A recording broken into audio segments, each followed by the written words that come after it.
That's what them coyotes just need shot. Get him out of there. Still hearing that in my sleep last night. I knew I was gonna fall. And just like a cat. Yeah. I mean, right on his feet. I like having that thing to my eyeball and keeping my eye on him the entire time. Yeah. Because the 2 seconds you put it down to your side is the time he looks up and busts you.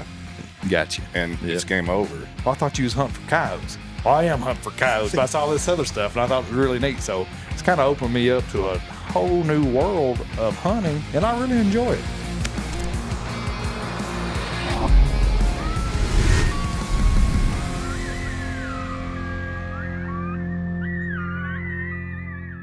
Why is everybody looking at me? Hey.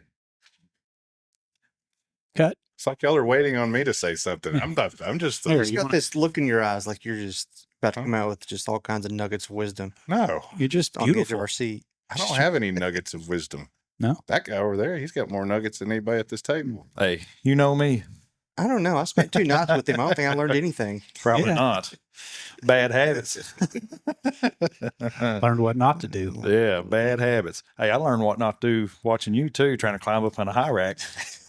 I need an extra arm or leg or something. Wasn't a lesson in grace, that's for sure. Well, You're talking about needing an extra arm or leg. He about lost an arm and a leg. it was good landing though. You, like a cat, you were on your feet. He did land on his feet. He did. People don't tell you that, but hunting coyotes is kind of dangerous business. Well, if you're in a rack without a rail on it, I don't know how guys do that. Like you hunt all night long, hunting contests and stuff like that. Man, we'd be falling out of there.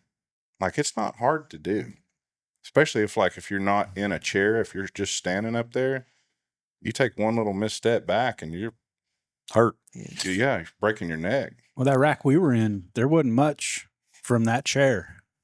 No, it's right there. Yeah. You're right on the edge of it as soon as you come off of it. Yeah. That's why we got a rail all the way around ours. It's high enough where you literally have to crawl up on it to go over it. Well, to my defense, the rail that I grabbed for before I fell out of it was the one that should have been there. Well, the thing was, as all started, I climbed up in the rack first. I think maybe second. Anyway, I was going to be in the center just scanning. And I see Angelo starting to come up just out of the corner of my eye. And all of a sudden, I just see this. It's Angelo. There goes someone's feet. I knew I was going to fall. So I had a little time to Brace yourself. get ready for it. Man, just like a cat. Yeah. I mean, right on his feet. Then sprung right back up and climbed right back up in there. Got in there. Didn't cry. Hey, wasn't embarrassed one bit. Act like nothing happened. We're good. Whatever. I'm scared of Meant to do it. Meant to do that. All right. Well, I guess we can get into it officially, huh? Welcome to the Nocpix Thermal Thursday podcast. This is our chance to sit down with you, talk about last week's hunt, go over what we've learned out there in predator hunting, and also take a moment to talk about what might be new and coming out in the following weeks. My name's Angelo. Today I'm joined with a few guests. We got Chris Robinson. We got our one and only Matt Ferris. And we've got Jon Collins from FoxPro joining us. And we were lucky enough to have FoxPro down on a hunt. So we're gonna talk about that today. And then try to share what we learned from this weekend's hunt, particularly what not to do. That's right. Maybe. That's right. So, Jon, why don't you take a minute and introduce yourself? And those of our viewers that might not know who you are, bring them into the world of FoxPro. And Sure. Like I said, Jon Collins. I'm actually from Kentucky, live in central Kentucky, but I work for FoxPro Game Calls, which is a Lewistown, Pennsylvania based company. It's actually the only American made electronic game call company that's out there. Work for FoxPro. I guess I'm going into my 5th year now. I work in the marketing department, wear several hats, run around, film coyote hunts, and we do a podcast. Don't want to plug a different podcast on your all's podcast, but we do all kinds of stuff there. Do some stuff with Chris, do stuff with you guys, Nocpix, and just appreciate you guys having us down here for the hunt. Had a great time over the last couple of days, and thanks for letting me come on the podcast here. yeah, well, I appreciate you making the long trip down. I know you're busy, and it was fun to go out and just work, but hang out and hunt. You know, I think we all get so busy working. It's nice just to sit down and relax just a little bit. Oh yeah, it's I don't get to hunt too much without a camera, so it was pretty cool to come down and it was pretty laid back. I haven't been able to do this in several years, so had a fun time last 2 nights. Yeah. And plus, it's a little something different for me. I have done a little bit of night hunt, but not a ton of it. And so I got to learn a little bit of stuff over the last couple nights because, like I said, I'm still new. Not, of course, not new to coyote hunting, but I am new to the night game. So I was looking forward to this trip anyway, just to learn. Yeah. So that's a good question. About 9 months ago, Matt was on the FoxPro podcast, and at that point, we had just kind of started working together, and it was our brand was very new to you at that point. yes. So how have things changed in that last 8 months now that you're using this stuff constantly? Now that you've been down hunting with us, what's something new or something maybe you wouldn't have thought about now that you've been playing with our stuff for a few months now? Well, the first thing would be how I'm not very good at staying up all night long. So when I've been at Chris's, I'm, about to fall asleep on the couch by 9 o'clock in the evening. So I'm winding down. So it's a little bit different for me trying to get geared up to go out at night. But man, it is so cool. You see some of the stuff that you would never.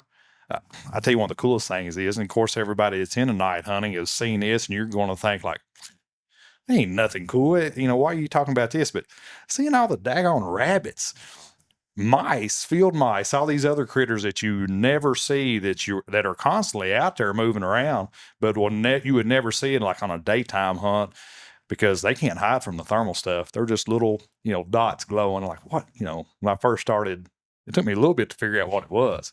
I see this little stuff scurrying around. I was like, what am I seeing? And I finally figured out what it was. Like, man, this is pretty cool. And I'd tell somebody about it, like, well, I thought you was hunting for coyotes. Well, I am hunting for coyotes, but I saw this other stuff, and I thought it was really neat. So it's kind of opened me up to a whole new world of hunting, and I really enjoy it. It's just cool stuff.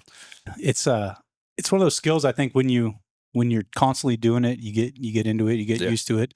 But the minute you take a week or 2 off of it, 2 weeks off of it, and you get back, it kind of takes a minute to kind of get your bearings back. So yeah, I don't want the craziest thing, especially the first few nights I'd go, I'd be in the scanner, scanning around, and all of a sudden I'd bring it down like, dang, it's dark out here, coming back out of it. So I'm still doing a lot of adjusting, just like same thing last 2 nights we hunted. I kind of would get that every once in a while, I'd bring it down, just kind of rest my eye or get on a remote to do something. And I'm like, man, it's something to get used to, but you fall into it pretty quick. So, I mean, I guess one of the biggest surprises for me too is going into it. You always hear about how night hunting is so much easier. And for one thing, the predators we hunt, especially the coyotes, fox, and bobcats, they are more active at night. That's why I've always said coyotes, that's when they're up on their feet. Actually being a coyote is at night. Daytime, you almost have to treat them like 2 different animals. Like a daytime animal, you're hunting a coyote that's trying to hide away from the world, is hiding from everything. You've actually got to go crowd those coyotes and trying to get them back up on their feet and come to you. Well, for the nighttime stuff, they're already on their feet and, they're, like I said, they're actually out being a coyote, and you almost got to treat them like 2 different animals, even though you're going after the same species, but your hunting style's got to completely change. And like I said earlier, you always hear about, well, man, it's so much easier. Only way I think it is actually easier is because the coyotes are up on their feet being active, but you have got to change the way you hunt, and there is a learning curve to it. And that's something I'm still trying to learn. I'm, starting to pick it up a little bit. I mean, we had a good hunt last night, but I've really had to kind of change my mindset on how it's set up. I've always been somebody that's either sitting directly on the ground or sitting on a stool up on a tripod. Well, now I'm standing, so that's totally new.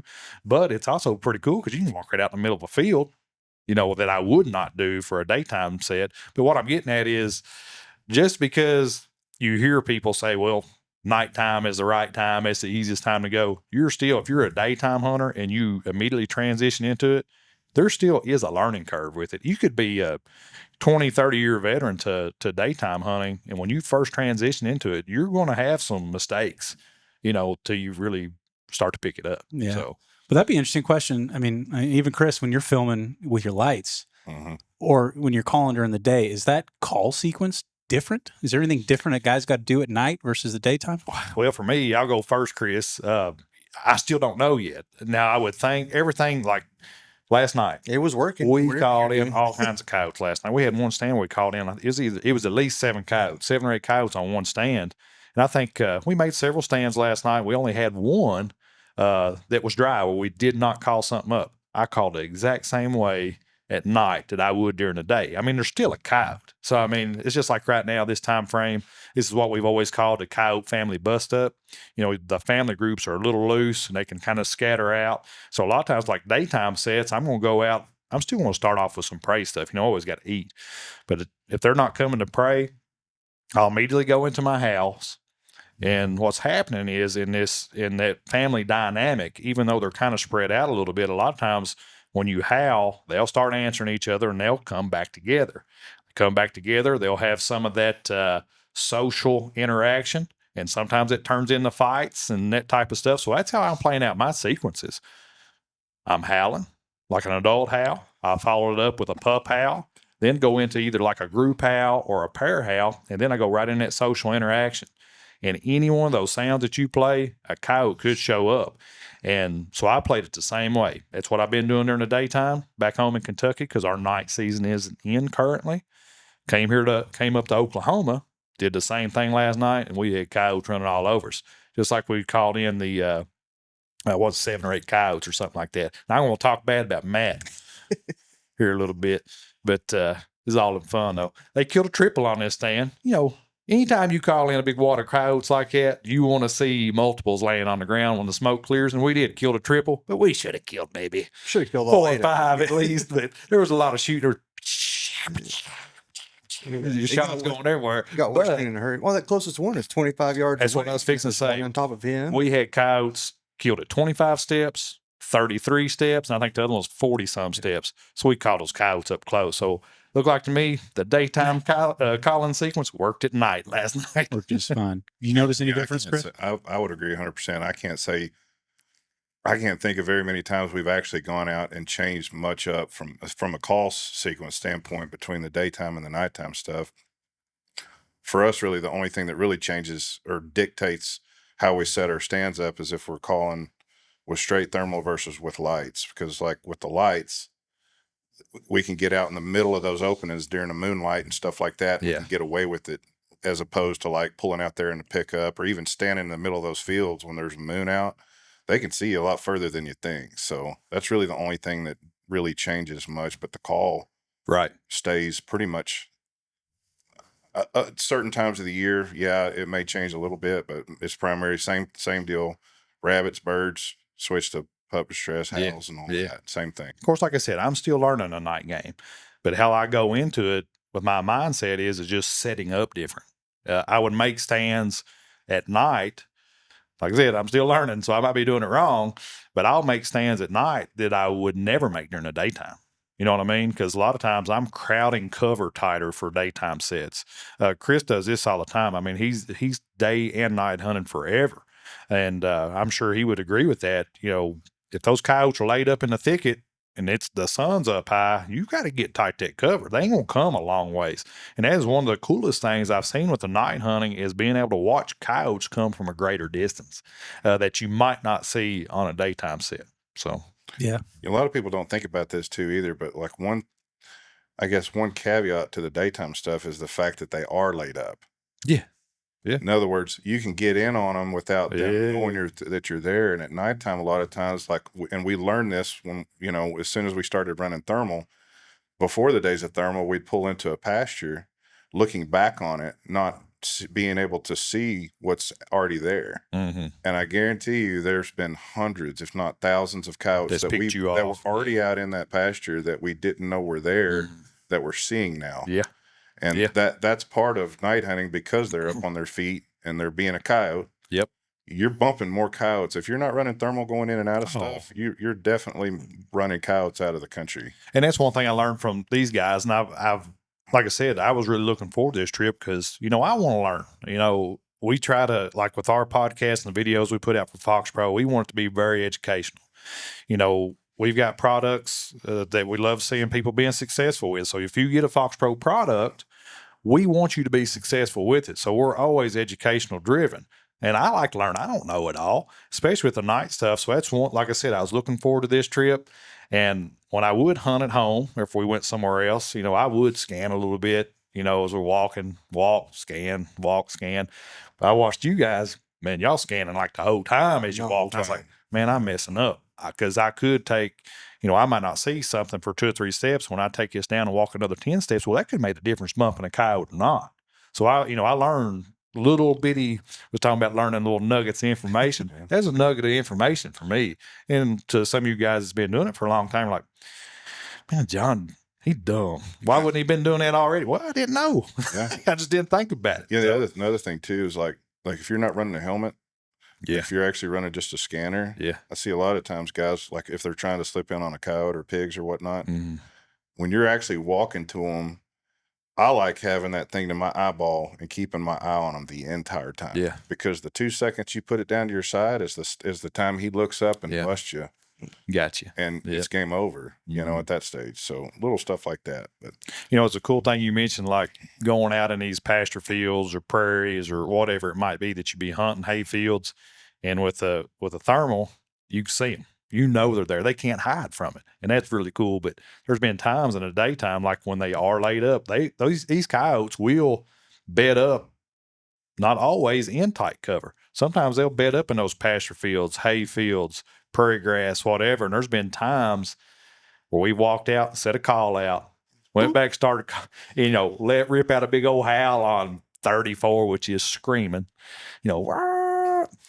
Coyote stand up about 40 steps from the car. And like, how in the world did that thing not see me? But he was laying there it's asleep. like the lion coyote. Yeah. We set the call out there and called up this old coyote, and he couldn't have been a couple hundred Nah. yards from it. Just in a on the other wide side open of pasture. right. Like grass that tall. I don't know how we didn't see him. Yeah. I Well, I one think of the- you don't know what you don't see. We would have seen that coyote with thermal Yeah. we walking would've. in. Yeah. I might not have because I wouldn't have been scanning the whole time. But I will be now. I think that was one of the cool things last night too, just as far as call sequence and kind of how we do things, is you locating those 2 or 3 groups of coyotes, which was cool in itself. But the weirdest part was we had just ripped off about 30 rounds shooting a group of pigs on our way to go make a stand. We had to get rid of the pigs so we could get to where we wanted to call the coyotes. And then so we shot a bunch and then picked them all up, got reset up. You let off some locating howls, and then we moved down about 500 yards, set up. I mean, it's like 2 minutes. Yep. One was there Yep. 70 yards from us. And see, just like that, that's me bringing some of my daytime calling style to the night world. We just shot these pigs. We shoot 7 pigs, 6 or 7 pigs. And, we was gathering stuff up, and they said, well, no, let's go call some coyotes. I said, well, why not howl right here and see what answers, wherever they're at, we'll go to them. And sure enough, we ripped off 3 or 4 howls. Whoa, off in the distance, went right to them, coyote down 10 minutes later. I think it's my thing. Like I hunt a lot of kind of smaller properties back home. They're more Mhm. kind of spread all out across the country, but being on a big place like where we were last night, Yeah. you can go straight up to them. And that was Yeah. pretty neat just to kind of close the gap Yeah. like that. Well, you're calling a coyote.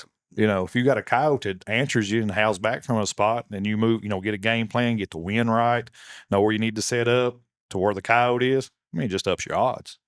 Man, that's an awesome stand, by the way. And, I've been hard on them. They did good because it got western quick. I mean, them coyotes showed up anyway. Well, you're telling me coyotes over here, Trey saying coyotes over it here. was- And I said, well, there's 2 right here too. But anyway, we had one coyote that kind of hung around just out of sight.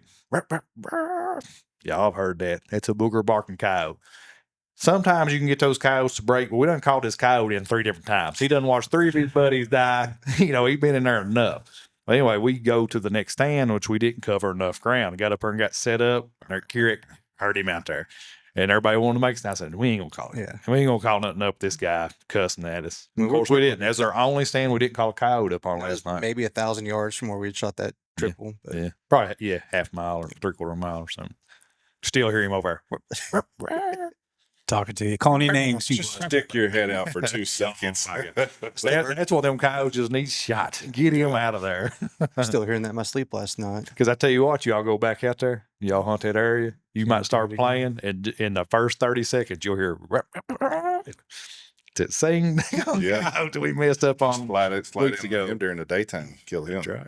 That's right. That's how we kill them around the house on ones like that. We just get in their living room, like middle of the daytime, Mm-hmm. set up right on top of them, get them just pop their head out.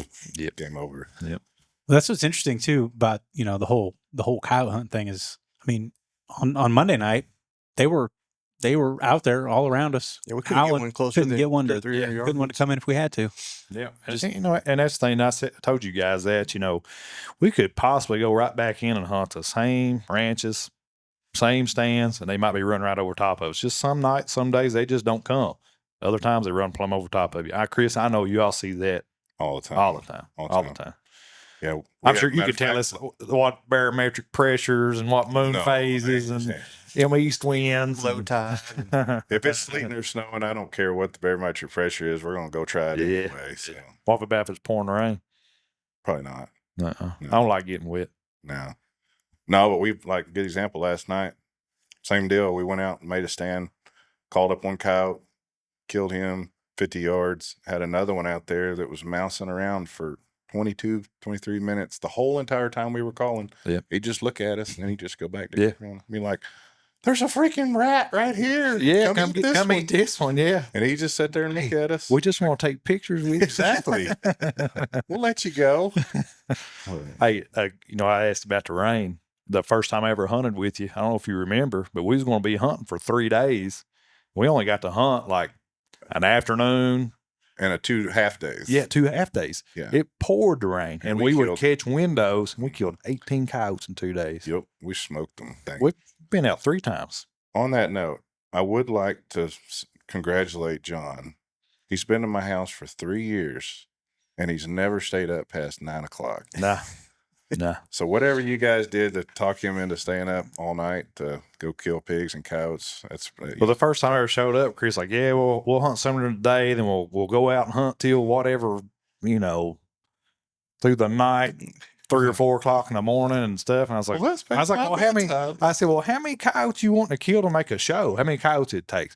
He goes, I'd like to have at least 4 or 5 good stands, 7, 8 coyotes. Well, just do it during the day then.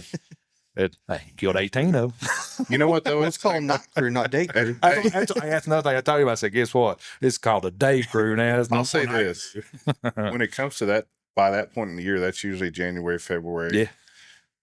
I kind of like the day hunting stuff because it's kind of a break away from the night hunting for me. Because we're like from September all the way through the winter, we're all nighttime stuff. Yeah. But being able to see them during the day and film them in the daytime is like that's kind of a break. Well, that was one of the cool things too, because I remember you had told me, it said some of these places we came in and killed some coyotes off these at night, and we come back during the daytime, and man, they came just like these fresh-eared coyotes, like they'd never been caught to before. And we know that they've heard you caught that. The lion coyote is a perfect example. Yeah. That coyote, when we call it the lion coyote, he didn't have a tooth in his head. The oldest, roughest, nastiest. The toupee when his hair was like literally flopping on top of his head like that because he was so old. Yeah. But we know he heard Chris call him. Oh yeah. Like a woodpecker killed him. Yep. Good. But last year we show up to Gary's house. I think it was day 2. We showed up to Gary's house. We usually hunt when John and Tori come up. They take us to the gar hole. I'll have Ronnie and me and them 2, and then the next day we'll hook up with Gary. John calls him the fun uncle because you never know what he's gonna say. Oh, Uncle Gary. But John was like, "Well, where are we going today, Gary?" He's like, "We're going right back there in my backyard." John, you could see the look on John's face. He was just I bet this ain't been called before. Yeah, I'm sure those coyotes have never heard a call. Sure enough, man, we go back there. As soon as you get back there, there's bones. This is Gary's like dead pit, like where he would throw dead cows, even coyotes. They would throw the coyotes. There was bones everywhere. Everywhere. You couldn't walk without stepping on a bone. And John and Tori are both just like, are we seriously going to make a stand right here behind Gary's house? Well, before you get through the rest of it, how many coyotes have they killed out of that pasture over the last few years? Oh, they had a number for it. Like it was 60 something between his sister's house and behind Gary's house. But there's always it's like a travel route for them. There's always fresh coyotes coming in and out of there. We set up in 10 seconds, little squeaky. Yeah. Shotgun smoked 30 steps. We killed 2. I had to shoot one through some brush that hung up on us out there. We just watched his buddy get hit with a load of number 2s out of a shotgun. I mean, I'd be a little hesitant too. So we had to sneak one in there on him with a rifle. This is the Nocpix podcast, and we're in here talking about dating. Huh? So we talked about this the other day. We were talking about how many coyotes have been killed out the back of your porch in your house. But it sounds like we need to go to Gary's house. Well, how many with and without pants? Oh, how many do you think we've shot without pants? I've never seen you shoot one completely without naked. pants. I hadn't done that yet. That sounds like fun though. I don't know. Since we've lived where we're at, we've been there for almost 8 years. I bet we kill maybe 10 or 15 in that circle around the property. Across the street and behind you. Yeah. Something like that. But So that kind of brings You're calling out your numbers over there. yeah. kind of brings up another point. There's lots of contest guys I know that they will only hunt coyotes during contest season, and they swear that can't go harass those coyotes throughout the rest of the year. So they'll not even hunt day or night for 9 months out of the year. Do you think there's any logic or reasoning to that? I mean, it seems like we hunt enough of the same places over and over again and continue to kill stuff that it doesn't. Here's the way I look at it. If you got, and this is just you can back me up or disagree, it don't matter. But I think if you've got an area that's like a travel route, like a transient area where they go from point A to B a lot, and there's fresh coyotes coming in there, if you call 500 times and you don't see nothing, and the next time you call, that coyote happened to move in there, there's a good chance you're probably going to call up that coyote. That's my 2 cents. But like if you got terrain that makes like coyotes stay within a certain home range, and there's guys that'll go in there and pressure them, those coyotes I think can get smart. They can get educated easier.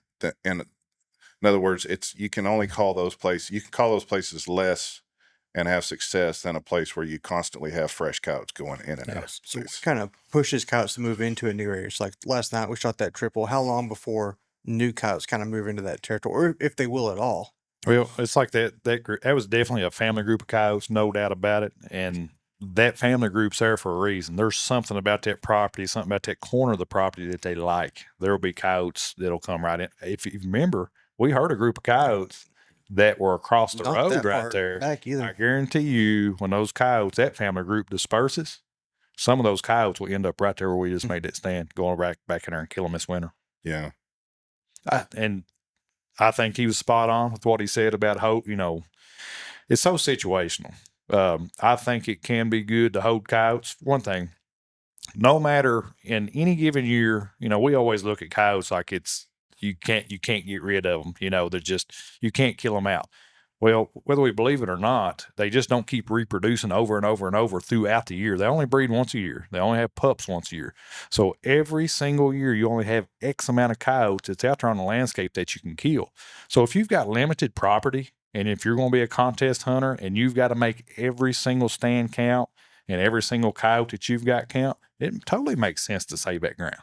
If somebody else has got unlimited ground and you're just have a few spots, but you've got coyotes on those spots, why would you go in there and kill them a month before contest season, then go in there and try to win a contest? Because the coyotes you done killed. So, I see it. I get it. But, I'm not a contest hunter either. So, I had a guy over at the house the other day, and he was like, man, I keep hearing all these guys talking about the more coyotes that you kill, the more coyotes will breed and this and that and the other. I was like, and I didn't even get into the, Tory conversation with that guy. But I told him, I said, one of the things I think that's changed over the past 5 to 7 years in particular is the growth of contest hunting. Mm-hmm. I personally have seen more coyotes in the last 5 years than I saw before that. Yeah.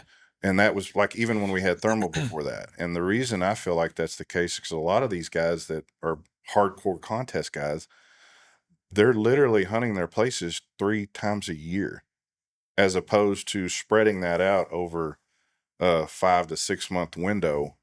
I think they're killing less coyotes in those 3 nights than they would have killed if they were out there.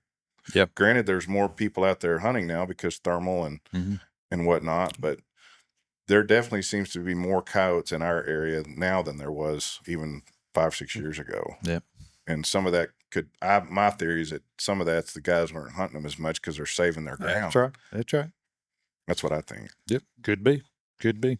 So I want to talk technology because obviously, Nocpix, we're a technology-driven brand and a technology-driven product. But I think if folks have not been to your website and read the story about the first FoxPro Yep. and how that came to be, can you shed a little light on how far things have come from going down to Walmart, picking up a flashlight, putting some some electronics in it, and this thing called FoxPro being born? Yeah. Well, just loosely on that history, one thing, FoxPro is a family-owned company. And the cool thing about it, it was founded by Mr. John Dillon. And he's got two sons, Steve and Mike Dillon.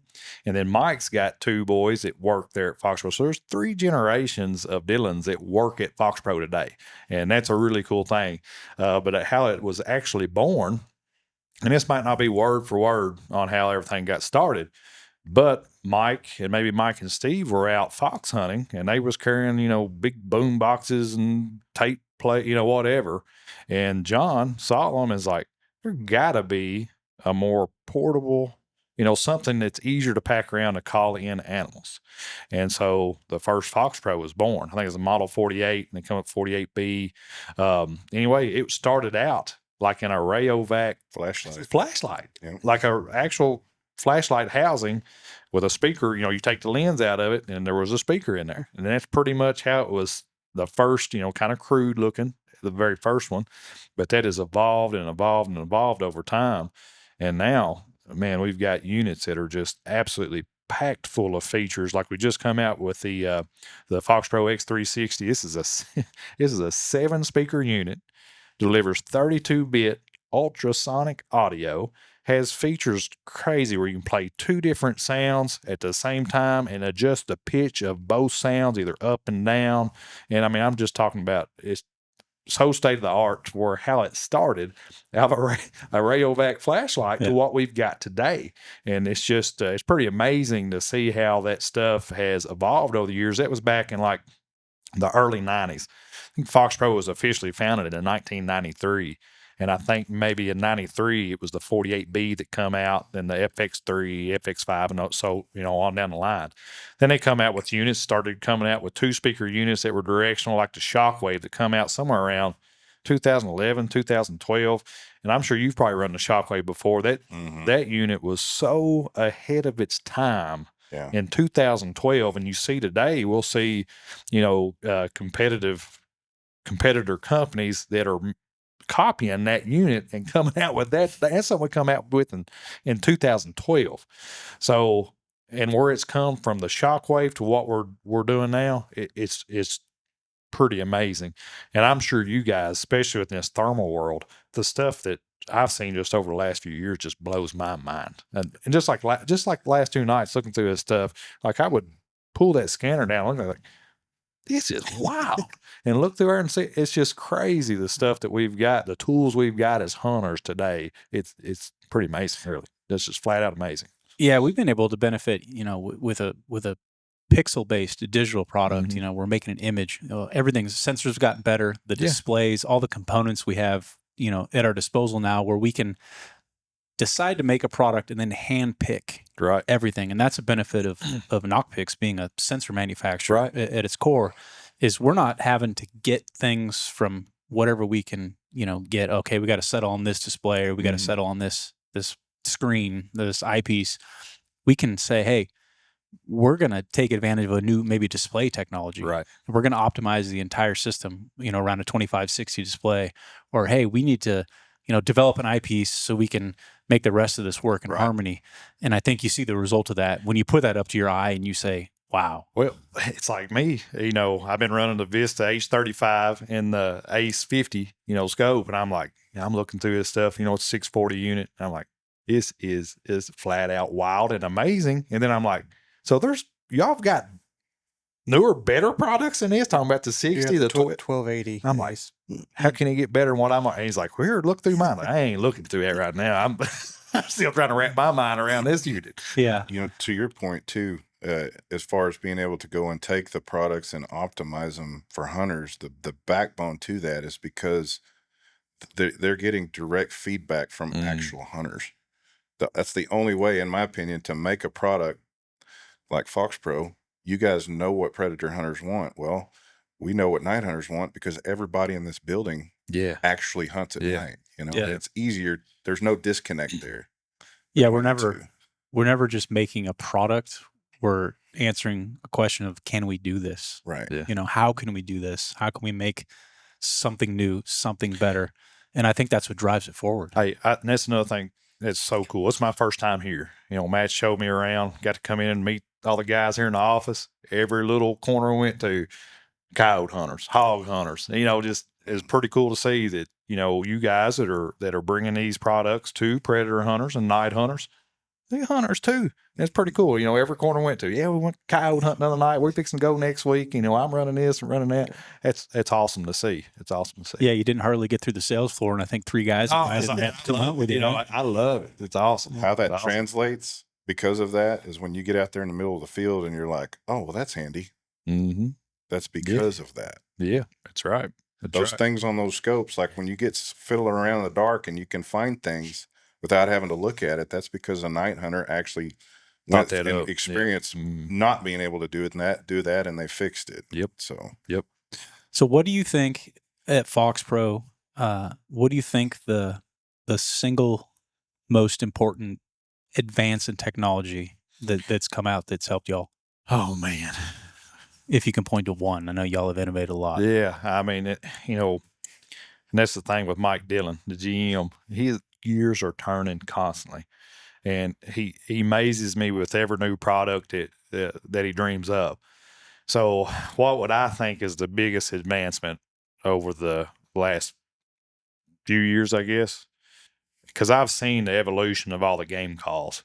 You know, like my first electronic call, Fox Pro, was just a horn style speaker, just a straight horn style speaker. And then it went with a horn and a cone on the backside, 2 speaker units. Then you went to like the Shockwave with 2 horns, 2 tweeters.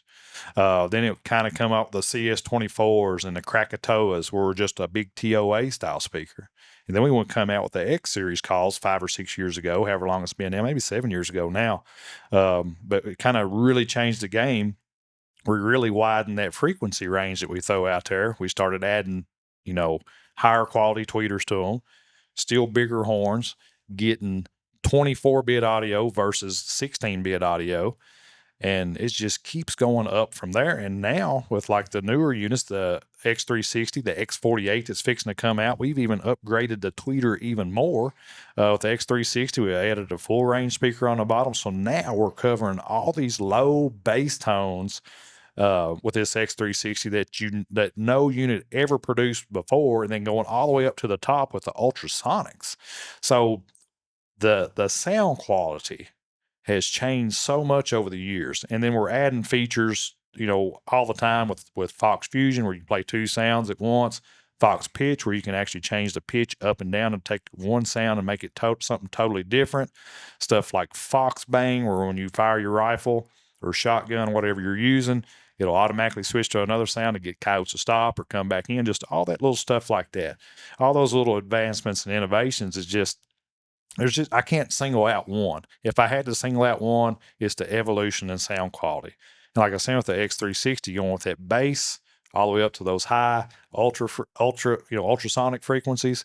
It's just, well, you guys heard it last night at X360 or 2 nights ago. I've been running X24 for about a year, and you turn that X360 on, I was like, that is noticeably different. that's a whole different animal. Night and right day. there. Sound like You could feel it. Oh my gosh, could in feel your it. chest.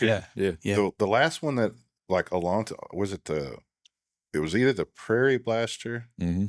whichever one had the bass to it.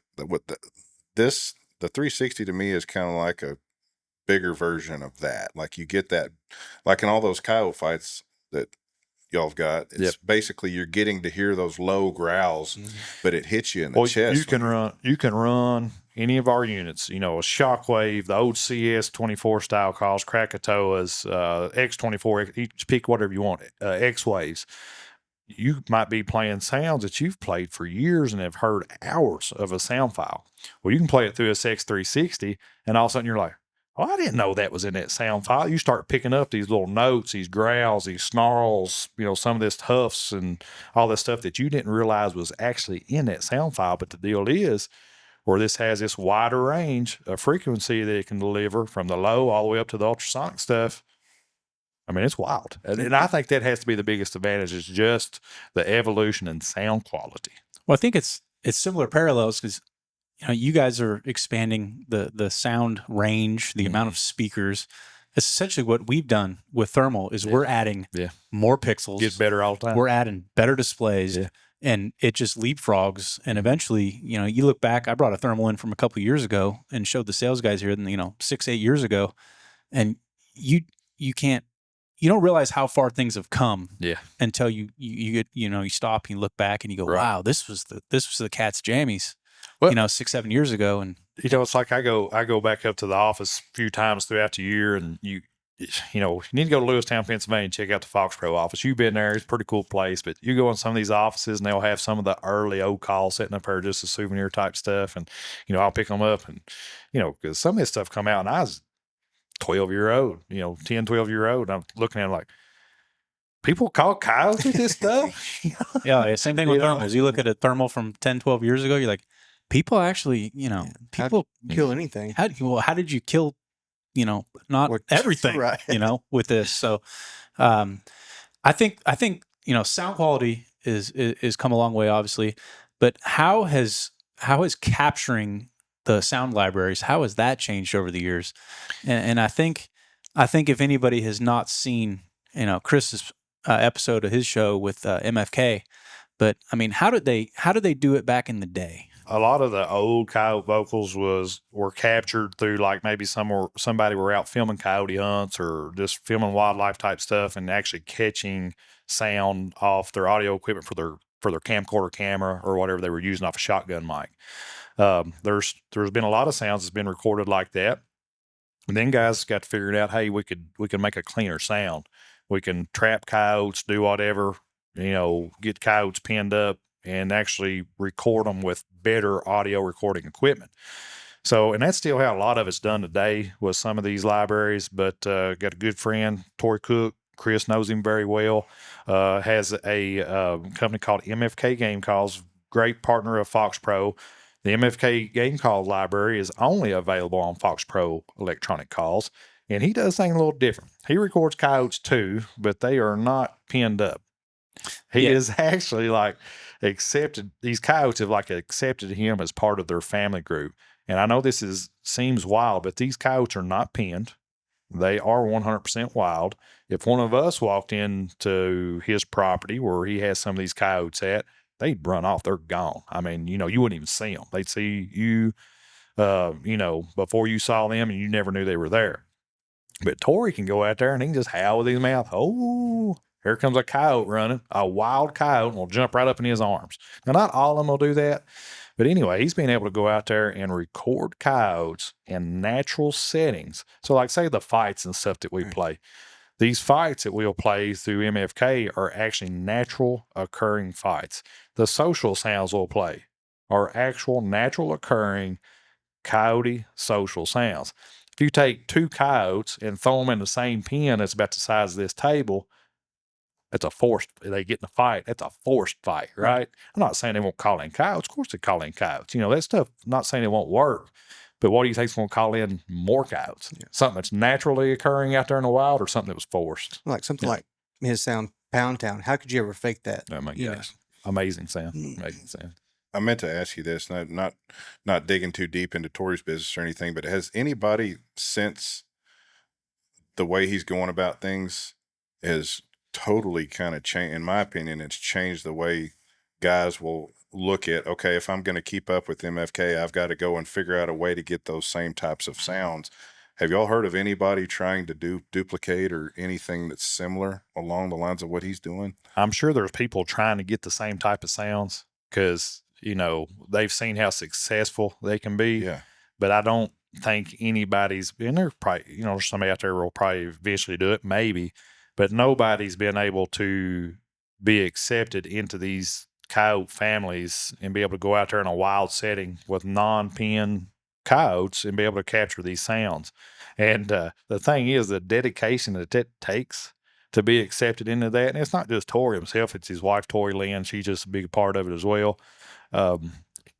it takes special people to be able to do that. It's just flat out. You does. basically have to live with them. Yeah, and you got to have the open ground around you to be able to make that happen. And it's just not. It's so unlikely that he's been able to make this happen. Yeah, it's pretty wild. There's a lot of moving parts that have to come together for that to all come full circle, end up where it is now. Yeah. What do you think?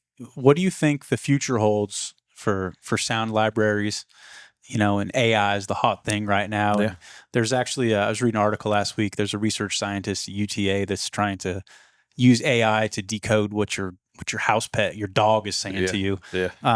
Do you ever think that'll become part of the game calls? It would not shock me. Some of the stuff I've seen that AI has been able to do over the last just over this past year. Yeah. Crazy. So it's very possible. Who knows? Well, what setup were y'all running when we were in Oklahoma? Matt, what rifle and scope did you run with? For the most part, I was running the Ace S60R, just on a 6-3 bolt gun. It's kind of my go-to. I know we've talked about it before on here. Chris loves 243, and I don't know, after this week, I might have to go 243 route. Jon killed, one pig with his, and that's pretty good sample size. Whereas I had a couple runners, so I'm about to retire 6 Creed. I'm taking back everything I said. So just for the record, Chris, Jon hunted with a 243. Did you hear that? He hunted with a 243 for years before he ever picked up a 250. Yeah. So you left? Did he not? Hey, did he not? Last two. Well, I didn't get to. I shot a pig last night, but I was shooting a Ruger Gen 2, 243. Nocpix Ace H50 and Vista 35, and I'm. Like I said, I'm wanting to graduate up to the next step up. I'm getting used to it. I like that rangefinder and that Vista H35. That was pretty cool. I know it was ranging coyotes last night. I was talking about the coyote come from so far off. I was watching this coyote going from left to right. And of course, I'm like, man, that thing looks like a dot out there. Hit that constant rangefinder, and I was tracking it through 900 yards, 920 yards, 930 yards. And all of a sudden, he starts kind of curving back in. I thought that, that stuff's amazing. So I'm really loving the Nocpix stuff and looking forward to, trying out some of this stuff that you guys got coming out in the future, which you've already got stuff out, above what I'm using. But like I said earlier, I look through this, I'm so amazed by the picture quality that I'm like, you mean to tell me you've got something that's better than this Ace H50? My mind can't comprehend it. I don't know if I'm ready to look through it yet. Well, I remember there was one moment when Mike was up in the high rack, and he'd been hunting with a H50R. I think he's first part of the night. Yeah, Ace H50R. And then we got him switched out with a different rifle, and it had that 1280 on there. Yeah. And he turned it on, looked through it, and he goes, "What scope is this?" Yeah. He said, "Why ain't I got this?" He said, and he says, "How do I get this reticle?" Because it was custom drawn out reticle, and I think. Very genuine reaction to going from a 640 to 1280. Yeah, I mean, it's just more to love. Yeah. But back to caliber, I think that's one thing that is important, because I took 2 rifles up there to the range, and I was having so much fun shooting my little SBR 300 Blackout, and I brought that up there with the intent of going after pigs. You was wanting to do that subsonic long range stuff, wasn't you? No, I was shooting supers. I don't believe in those subs for animals, but I had so much fun at the range. I said, hey, I'm going to take this out, make these coyote stands. And boy, oh boy, was I outgunned. While that my 300 Blackout short barrel bolt gun, be damn fine pig rifle, it wasn't doing me any favors in the high rack with a bunch of guys shooting, 243s, 6 Creeds, 22 250s. Hey, we were just talking about earlier, people can be pretty touchy on their calibers, especially if you say something negative about them. But sensitive, a little sensitive. I'll never badmouth a cartridge. They've all got their intended uses, but that you make a great point there. I mean, sometimes hunting can be tough. Even with the best equipment out there, with these Nocpix thermals, with FoxPro calls, sometimes they just don't come good. And, sometimes they're running over top of you. But the way I've always seen it, every coyote that you call up and able to put on the ground is a earned coyote. Why would you take the chance of undergunning yourself. Go ahead and take something that that you can shoot good. He's talking about that. Shot placement is a great thing. You need to be shooting something that you can shoot very accurate. But even though some people hate coyotes, I don't hate coyotes. And even if you do hate them, they deserve something a little bit better than some of this subpar stuff. So, yeah, go ahead and shoot something that's going to do a good job on your coyotes, going to do a good job on your pigs. There's a lot of great calibers out there. Chris ain't much on 223. I can't say that I am either, but there have been thousands, tens of thousands of coyotes that's been killed with the 223. But definitely make sure you're shooting something center fire. I say 223 and up. But we've talked about this before. 22, 250, 243, 6 Creed, those type of calibers are always going to be on that Mount Rushmore of coyote killing calibers. And, it really don't matter what comes out. That's came out in the past, it's going to come out in the future, that's out right now. Those will always be relevant and will always do an excellent job on predators. So if you're running something like that, you're going to be all right. Well, I appreciate y'all coming down to chat. It was a pleasure getting to hunt with you. Look forward to do it again. Yeah. And we'll maybe come up north and see y'all. Sure. Pay some Come fox on up. around up there. Y'all Now that's cool. always welcome. We'd love to have you guys up to FoxPro. Perfect. Well, I thank everybody else for joining along. That was a wrap up the episode today.